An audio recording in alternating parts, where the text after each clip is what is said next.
আজ আমি রান্না করব মুগেশ্বরী পটল।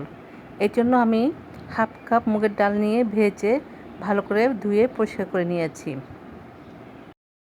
এদিকে আমি 5টি পটল আমি ছিলে ডুমো করে কেটে নিয়েছি এবং এটা ধুয়ে পরিষ্কার করে আমি তেলে লবণ হলুদ দিয়ে আমি ভেজে তুলব।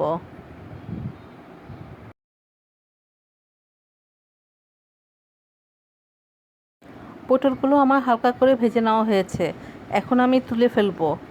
এই তেলের মধ্যে আমি আর একটু সামান্য পরিমাণ তেল দেব এবং এই তেলে দারুচিনি, এলাচ, লবঙ্গ, তেজপাতা এবং 2টো শুকনো মরিচ ফোড়ন দিয়ে নিব। ভাজা হয়ে গেলে 1 চামচ আদা বাটা দিয়ে দিব এবং 1 কাপ পরিমাণ পানি দিব।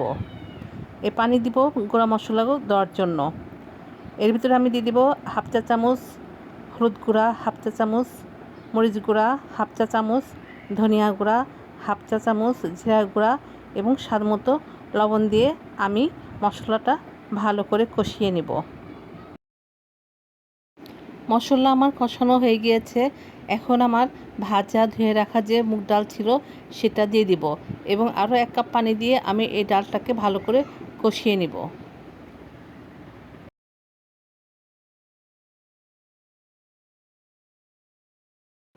ডালের পানিটা শুকিয়ে গিয়েছে, এখন আমি ভেজে রাখা যে পটল ছিল সেটা আমি দিয়ে দিব এবং আরেকটু পানি দিয়ে আমি এটা কষিয়ে নেব। এমনভাবে পানি দেব যেন ডালটা 80% সিদ্ধ হয়ে যায়।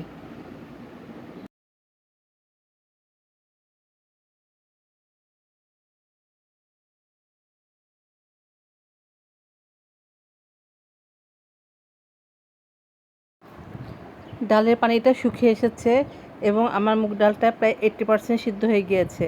এখন আমি এখানে 1 কাপ পরিমাণ দুধ দিয়ে দিব।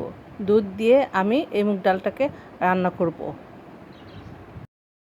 ডালের পানি শুকিয়ে এসেছে, এখন আমি এর ভিতরে হাফ চা চামচ পরিমাণ গরম মশলার গুঁড়া দিব এবং নাড়াচাড়া করে আমি ঢাকনা দিয়ে 1 মিনিট রান্না করব। তৈরি হয়ে গেল আমার মুগেশ্বরী পটল।